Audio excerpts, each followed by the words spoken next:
அனைவருக்கும் வணக்கம். நான் உங்கள் விவசாயி பாஸ்கரன். போன காணொளியில் மக்காச்சோளம் தண்ணி பாசனத்தை பார்த்தோம். மக்காச்சோளத்துக்கு தண்ணி பாசனத்தை பார்த்தோம். இந்த வீடியோவில் இன்னொரு சொல்லியிருந்தேன் இல்லையா, வேறு வயலில் வேர்க்கடலை ஊனியிருந்தோம். அதுக்கு ஊடுபயிராக நிறைய ஊடுபயிர் விதைச்சிருக்கேன். அதில் என்னென்னா வெண்டைக்காய், லேடிஸ் ஃபிங்கர். இந்த விதை ஊனியும் 40 நாள் ஆகுது. சேம் டைமில் மக்காச்சோளமும் அந்த வயலில் ஊனணும்,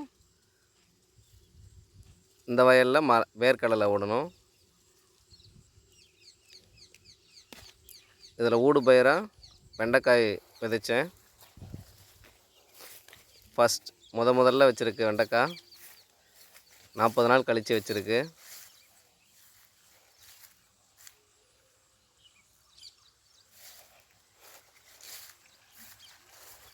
வாஷ் பண்ணி நம்ம பச்சையாகவே சாப்பிட்லாம். வெண்டைக்காவை நல்லா வாஷ் பண்ணியாச்சு. ஏன்னா அந்த வெண்டைக்காய் மேலே சொனை அரிக்கிற மாதிரி முள் மாதிரி இருக்கும். அதை வாஷ் பண்ணிவிட்டு இப்படி உடச்சி பார்த்துருக்கேன் இல்லையா, உடச்சி பார்த்தா கரெக்டான அறுவடை பண்ணுற டைம். ரொம்ப முத்த விட்டுட்டா நல்லா இருக்காது, நாராக இருக்கும். பச்சையாகவே சாப்பிட்லாம். நல்லா இருக்குது, சூப்பராக இருக்குது, டேஸ்ட்டாகவும் இருக்குது. நீங்களும் அந்த மாதிரி பச்சையாக வெண்டைக்காய் வாங்கினீங்கன்னா 2-3 சாப்பிட்லாம், தப்பு இல்லை. நம்ம கூட்டு பொரியல் பண்ணியும் சாப்பிட்லாம்.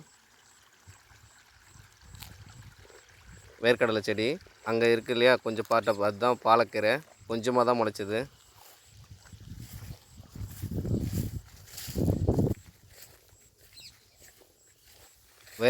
வேர்க்கடலைக்கு நடுவில் பாத்தி கட்டும் இல்லையா, அந்த பாத்தியில் தான் நான் விதைச்சிருக்கேன் வெண்டைக்காய்.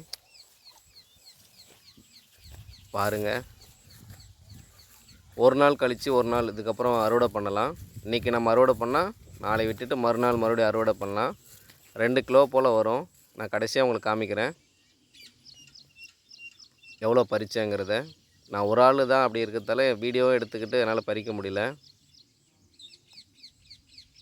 அதனால் உங்களுக்கு பறித்ததுக்கப்புறம் அந்த வேர்க்கடையில் ஒரு மக்காச்சோள விதை தவறி உள்ளே வந்திருக்கு.